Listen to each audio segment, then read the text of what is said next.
నమస్కారం. ఆధ్యాత్మిక వార్తావాహిని భక్తి విశేషాలకు స్వాగతం. బ్రహ్మోత్సవాల ఏర్పాట్లే ప్రధాన ఎజెండాగా తిరుమల తిరుపతి దేవస్థానం పాలక మండలి సమావేశం జరిగింది. తితిదే చైర్మన్ బిఆర్ నాయుడు అధ్యక్షతన జరిగిన సమావేశంలో బోర్డు సభ్యులు, ఆలయ ఈవో, డిప్యూటీ ఈవోతో పాటు ఇతర అధికారులు పాల్గొన్నారు. మరి ఈ సమావేశంలో బ్రహ్మోత్సవాల ఏర్పాట్లపై తీసుకున్న నిర్ణయాలేమిటి, సమావేశంలో చర్చకొచ్చిన ఇతర అంశాలు, పాలక మండలి చేసిన తీర్మానాలేమిటో ఇప్పుడు చూద్దాం. తిరుమలలో సాలకట్ల బ్రహ్మోత్సవాలకు బృహత్తర ఏర్పాట్లు చేస్తోంది తిరుమల తిరుపతి దేవస్థానం. పాలక మండలి సమావేశంలో బ్రహ్మోత్సవాలపై ప్రధానంగా చర్చించినట్టు చెప్పారు తితిదే చైర్మన్ బిఆర్ నాయుడు. 23న బ్రహ్మోత్సవాలకు అంకురార్పణ జరుగుతుందని, 24 నుంచి అక్టోబర్ 2 వరకు బ్రహ్మోత్సవాలను అంగరంగ వైభవంగా నిర్వహించేందుకు ఏర్పాట్లు చేస్తున్నట్టు చెప్పారు. బిఆర్ నాయుడు అధ్యక్షతన పాలక మండలి ఏర్పాటైన తర్వాత మొట్టమొదటి బ్రహ్మోత్సవాలివి. 24న రాష్ట్ర ప్రభుత్వం తరపున సీఎం చంద్రబాబు దంపతులు శ్రీవారికి పట్టు వస్త్రాలు సమర్పిస్తారని చెప్పారాయన. 25న సీఎం చంద్రబాబు భక్తుల వసతుల కోసం ఉద్దేశించిన PAC 5ను ప్రారంభిస్తారు. గతం కంటే భిన్నంగా, బ్రహ్మాండంగా బ్రహ్మోత్సవాలను నిర్వహించాలని నిర్ణయించినట్టు చెప్పారు బిఆర్ నాయుడు. బ్రహ్మోత్సవాలు జరిగే రోజుల్లో 10 రోజుల పాటు సిఫార్సు లేఖలపై VIP బ్రేక్ దర్శనాలు రద్దు చేశామన్నారు. 28వ తేదీ సాయంత్రం 6 గంటలకు జరిగే శ్రీవారి గరుడ సేవకు 3 లక్షలకు పైగా భక్తులు వస్తారని అంచనా వేస్తున్నామని, భక్తులకు 3 లక్షల మజ్జిగ ప్యాకెట్లు పంపిణీకి ఏర్పాట్లు చేస్తున్నామని, భక్తులకు ఎక్కడా ఇబ్బంది కలగకుండా కట్టుదిట్టమైన చర్యలు తీసుకుంటున్నట్టు చెప్పారు. చిన్నపిల్లలు తప్పిపోకుండా జియో ట్యాగింగ్ విధానం అమలు చేస్తున్నామని, విద్యుత్ అంతరాయం లేకుండా ఏర్పాట్లు చేస్తున్నామన్నారు. గతంలో చోటు చేసుకున్న ఘటనలను దృష్టిలో పెట్టుకుని లోపాలను పరిష్కరిస్తున్నామన్నారు. తితిదే చరిత్రలో మొదటిసారి బ్రహ్మోత్సవాలను ఇస్రో పరిశీలించబోతోందని, ఎప్పటికప్పుడు రద్దీ క్రమబద్ధీకరణకు శాటిలైట్ చిత్రాల ఆధారంగా చర్యలు తీసుకుంటామన్నారు. 10 రోజుల బ్రహ్మోత్సవ పండుగను ప్రపంచానికి చాటి చెప్పే విధంగా హై క్వాలిటీ వీడియో చిత్రీకరించి దేవస్థానానికి ఉచితంగా అందజేసేందుకు ముంబైకు చెందిన సంస్థ ముందుకొచ్చిందని తెలిపారు. ముఖ్యమంత్రి చంద్రబాబు నాయుడు ఆదేశాలతో బోర్డు సమావేశంలో కొన్ని కీలక నిర్ణయాలు తీసుకున్నామని, అందులో భాగంగా దళితవాడల్లో 1000 ఆలయాలు నిర్మించాలని తీర్మానించినట్టు చెప్పారు. ఒక్కో అసెంబ్లీ నియోజకవర్గంలో 6 ఆలయాలు దాకా నిర్మిస్తామని, మతమార్పిడులను అరికట్టేందుకు శ్రీవాణి ట్రస్ట్ నిధులతో రాష్ట్ర వ్యాప్తంగా ఆలయాలు నిర్మిస్తామని చెప్పారు. ఎవరైనా తితిదేపై నిరాధారమైన ఆరోపణలు చేస్తే క్రిమినల్ కేసులు పెట్టాలని బోర్డు కీలక నిర్ణయం తీసుకుందని వెల్లడించారు తితిదే చైర్మన్. తిరుమల శ్రీ వెంకటేశ్వర స్వామి ఆలయంలో కోయిలాళ్వార తిరుమంజన వేడుకను శాస్త్రోక్తంగా నిర్వహించారు. ఈ నెల 24 నుంచి నిర్వహించనున్న శ్రీవారి సాలకట్ల బ్రహ్మోత్సవాల నేపథ్యంలో తితిదే సిబ్బంది ఆలయాన్ని శుద్ధి చేశారు. ఈ కార్యక్రమంలో తితిదే chairman BR Naidu, EO Anil Kumar Singhal, పలువురు బోర్డు సభ్యులు పాల్గొన్నారు. ఆలయ శుద్ధి అనంతరం స్వామివారికి ప్రత్యేక కైంకర్యాలు నిర్వహించి భక్తులను దర్శనానికి అనుమతించారు.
శ్రీవారి సాలకట్ల బ్రహ్మోత్సవాలు ఆ సందర్భంగా ఇవాళ ఈ కోయిలాళ్వార్ తిరుమంజనం కార్యక్రమం శాస్త్రోక్తంగా ఆగమోక్తంగా నిర్వహించడం జరుగుతూ ఉంది.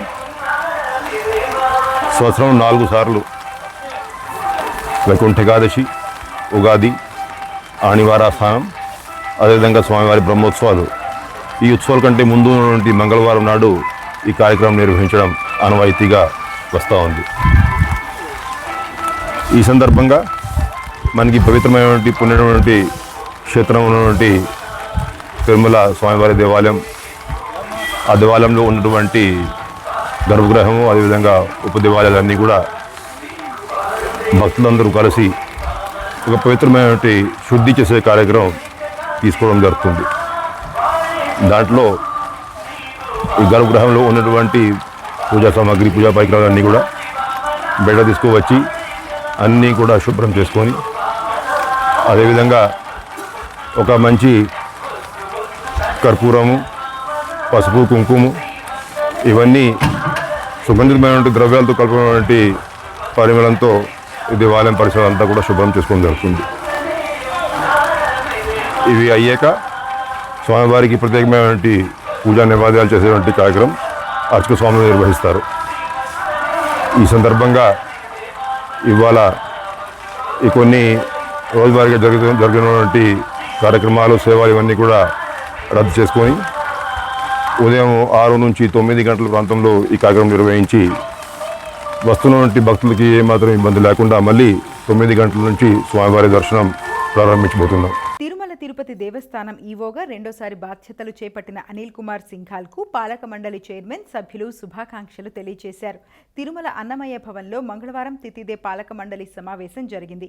ఈవోగా బాధ్యతలు చేపట్టిన తర్వాత మొదటిసారి బోర్డు సమావేశానికి హాజరైన ఈవోను తితిదే చైర్మన్, సభ్యులు స్వాగతించి అన్ని విధాలా సహకారం అందిస్తామని హామీ ఇచ్చారు.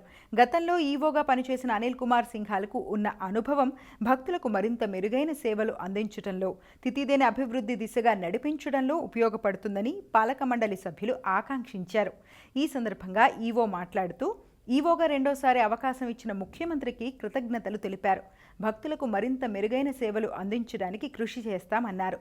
రాష్ట్ర గవర్నర్ అబ్దుల్ నజీర్ శ్రీవారిని దర్శించుకున్నారు. తిరుపతిలో నిర్వహించిన జాతీయ మహిళా సాధికారత సదస్సులో పాల్గొనడానికి విచ్చేసిన గవర్నర్ అటు తర్వాత స్వామివారి దర్శనార్థం తిరుమల చేరుకున్నారు. శ్రీ రచనా అతిథి గృహం వద్ద ఈవో సింఘాల్ స్వాగతం పలికారు. స్వామివారి దర్శనార్థం మహాద్వారం వద్దకు చేరుకున్న గవర్నర్ దంపతులకు అర్చకులు ఇస్తికఫాల్ స్వాగతం పలికారు.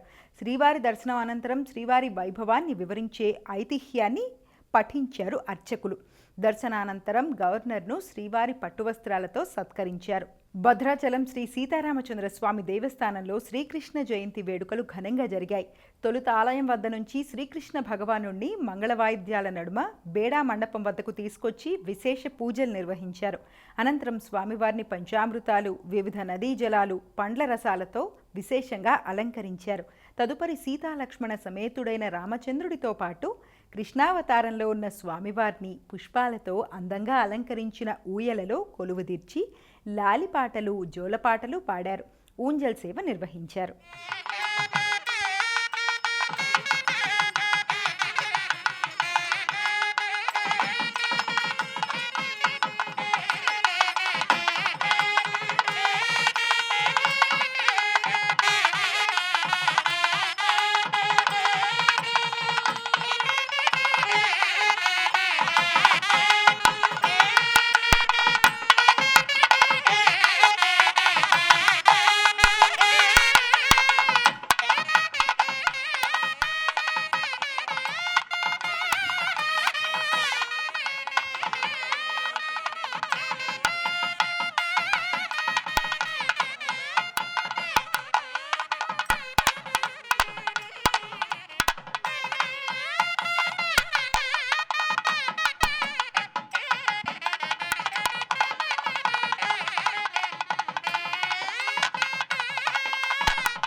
సింహాచలంలోని శ్రీ వరాహలక్ష్మీ నరసింహస్వామి దేవస్థానంలో శ్రీకృష్ణ జన్మాష్టమి వేడుకలు వైభవంగా జరిగాయి. ఆలయ ఆస్థాన మండపంలో శ్రీకృష్ణ జనన ఘట్టాన్ని కళ్లకు కట్టారు. గోవిందరాజస్వామి, అమ్మవార్లు, ఆళ్వార్ల ఉత్సవమూర్తులను ప్రత్యేకంగా అలంకరించిన వేదికపై కొలువుదీర్చారు. అనంతరం పారాడే శ్రీకృష్ణుని ఉత్సవమూర్తికి పంచకలశ స్నపనం నిర్వహించారు. ఈ ఘట్టాన్ని దర్శించుకున్న భక్తులు తన్మయులయ్యారు. ఈ సందర్భంగా వేద పండితులు, అర్చకులు చతుర్వేద పారాయణం చేశారు. శ్రీకృష్ణ జనన వృత్తాంతాన్ని అనుసంధానిస్తూ ప్రవచనాలు చెప్పారు. శ్రీకృష్ణ జన్మాష్టమి పర్వదినాన్ని పురస్కరించుకుని ఆలయాన్ని విద్యుత్ దీపాలు, పూలతో అలంకరించారు. భక్తి శ్రద్ధలతో నిర్వహించిన ఈ జన్మాష్టమి వేడుకలు కన్నుల పండుగగా నిలిచాయి.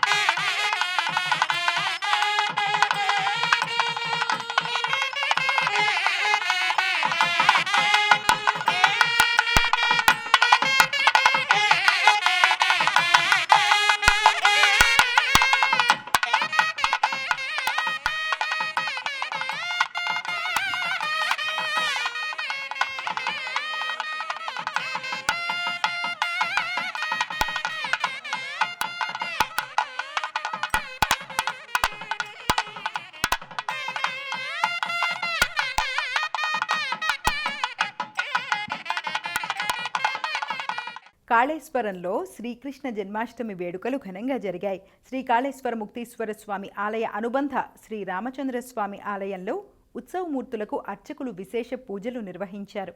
శ్రీకృష్ణ జననము, భాగవతాంతర్గత కృష్ణ జనన ఘట్ట పారాయణం, చతుర్వేద సేవలు, భజనలు నిర్వహించి మంగళహారతులు సమర్పించారు. అనంతరం ఉత్సవమూర్తులను ఊరేగించారు. తదుపరి ఉట్టి వేడుక నిర్వహించారు.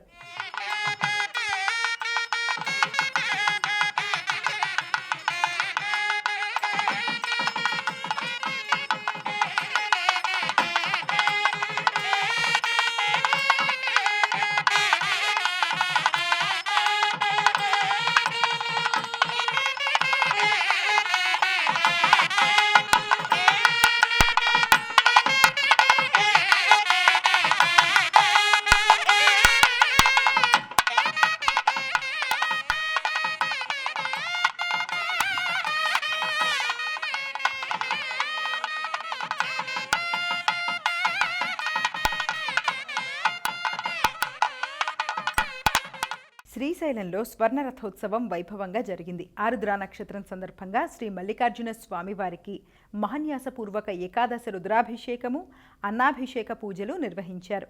అనంతరం స్వర్ణరథంలో ఆసీనులైన శ్రీ స్వామి అమ్మవారికి ప్రత్యేక పూజలు నిర్వహించి కర్పూర హారతులు సమర్పించారు. తదుపరి స్వర్ణరథోత్సవం గంగాధర మండపం నుంచి గుడి వరకు, అక్కడి నుండి తిరిగి గంగాధర మండపం వరకు కోలాటాలు, మేళతాళాల నడుమ ఊరేగింపు కొనసాగింది. స్వర్ణరథంపై దర్శనమిచ్చిన ఆది దంపతులను భక్తులు తిలకించి తన్మయులయ్యారు.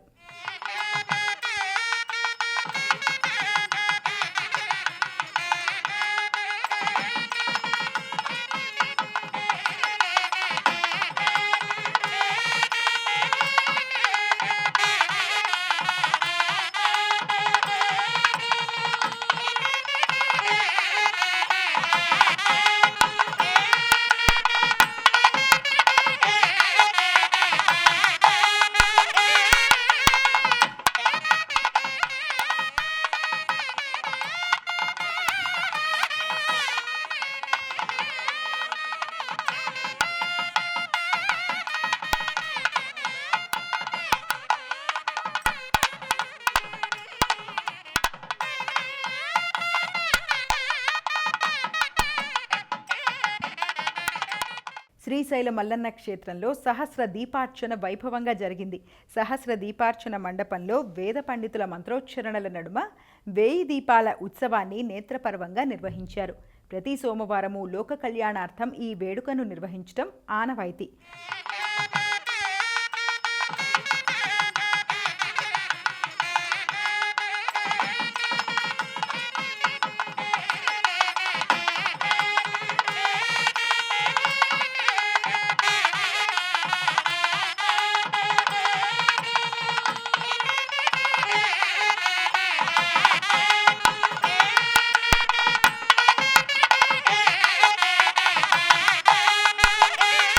శ్రీశైల క్షేత్రంలో భ్రమరాంబ మల్లికార్జున స్వామివార్లకు వెండి రథోత్సవం ఘనంగా జరిగింది.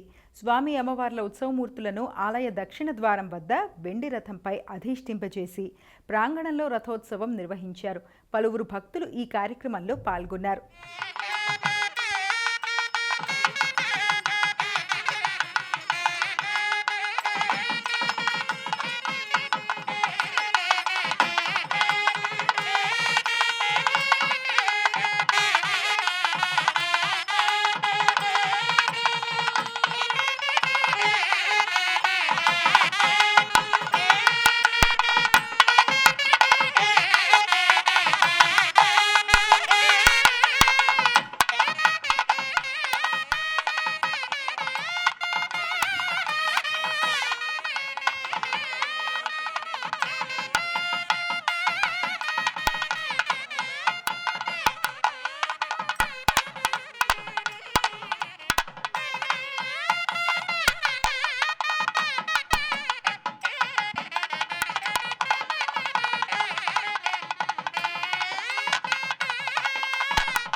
ఉత్తరాంధ్ర కల్పవల్లి విజయనగరం పైడితల్లి అమ్మవారికి చండీ హోమం ఘనంగా జరిగింది. తొలుత అమ్మవారికి ప్రత్యేక పూజలు నిర్వహించారు. అనంతరం వనంగుడి వద్ద భక్తి శ్రద్ధలతో పూజలు చేసి మంగళవారాన్ని పురస్కరించుకుని హోమం నిర్వహించారు. ప్రతి 3వ మంగళవారం చండీ హోమం నిర్వహించడం సంప్రదాయంగా వస్తోంది. ఆలయ ఈవో కె శిరీష పర్యవేక్షణలో వేద పండితులు హోమాన్ని శాస్త్రోక్తంగా నిర్వహించారు. ఈ సందర్భంగా భక్తులు పెద్ద సంఖ్యలో తరలివచ్చి అమ్మవారిని దర్శించుకున్నారు.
వేములవాడ శ్రీ రాజరాజేశ్వర స్వామి దేవస్థానంలో ప్రత్యేక పూజలు జరిగాయి.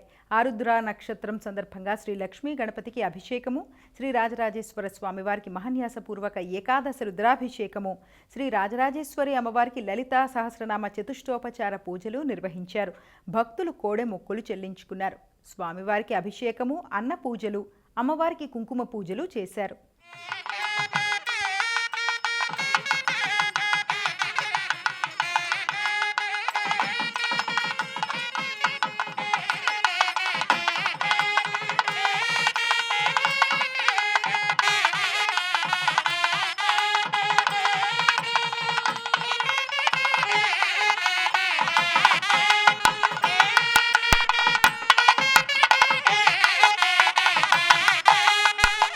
వేములవాడ శ్రీ రాజరాజేశ్వర క్షేత్రం శ్రీదేవి నవరాత్రి ఉత్సవాలకు సిద్ధమవుతోంది. ఈ నెల 22 నుంచి వచ్చే నెల 2వ తేదీ వరకు ఉత్సవాలు జరగనున్నాయి. ఉత్సవాల సందర్భంగా శ్రీ రాజరాజేశ్వరి దేవి అమ్మవారు భక్తులకు వివిధ రూపాల్లో దర్శనమివ్వనుంది. 22వ తేదీన శ్రీ స్వామివారి కళ్యాణ మండపంలో స్వస్తి పుణ్యాహ వచనంతో ఉత్సవాలు ప్రారంభమవుతాయని ఆలయ పూజారి చంద్రశేఖర్ శర్మ తెలిపారు. యాదగిరిగుట్ట క్షేత్ర పాలకుడైన శ్రీ ఆంజనేయ స్వామికి ప్రత్యేక పూజలు జరిగాయి. విష్ణు పుష్కరిణి ఆవరణలో కొలువుతీరిన స్వామివారికి అర్చక బృందం మన్య సూక్త పారాయణం, అభిషేకము నిర్వహించింది. సింధూరంతో పాటు స్వామివారిని పూలమాలలతో అలంకరించిన అనంతరం నాగవల్లి దళార్చన నిర్వహించారు.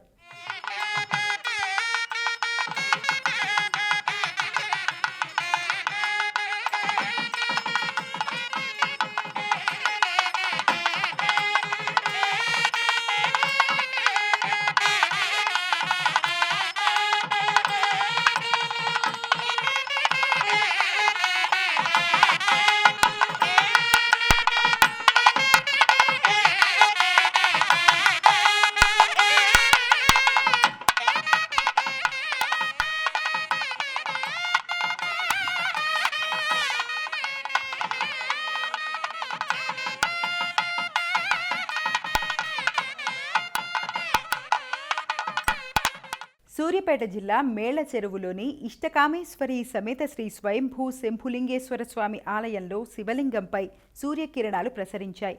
ఎక్కువగా ఆశ్వయుజ మాసంలోనే దక్షిణాయనంలో స్వామివారిపై ఇలా సూర్యకిరణాలు ప్రసరిస్తూ ఉంటాయి. కానీ ఈసారి మాత్రం భాద్రపద మాసంలోనే ప్రసరించాయని ఆలయ పూజారి కొంకపాక విష్ణువర్ధన్ శర్మ తెలిపారు. ఈ సందర్భంగా ఆలయంలో మహాన్యాసపూర్వక రుద్రాభిషేక పూజలు నిర్వహించామన్నారు. ధర్మపురిలో విశ్వకర్మ జయంతి ఉత్సవాలు ఘనంగా కొనసాగుతున్నాయి. ఉత్సవాల్లో భాగంగా 2వ రోజున స్థాపిత దేవతా పూజలు, సహస్రనామార్చనలు, హోమాలు నిర్వహించారు. అనంతరం దీప నివేదన, మంగళహారతి, మంత్రపుష్పము సమర్పించారు. ఇవి ఈనాటి భక్తి విశేషాలు. తదుపరి ఆధ్యాత్మిక వార్తావాహిని భక్తి విశేషాల్లో మళ్ళీ కలుద్దాం. అంతవరకు సెలవు. నమస్కారం.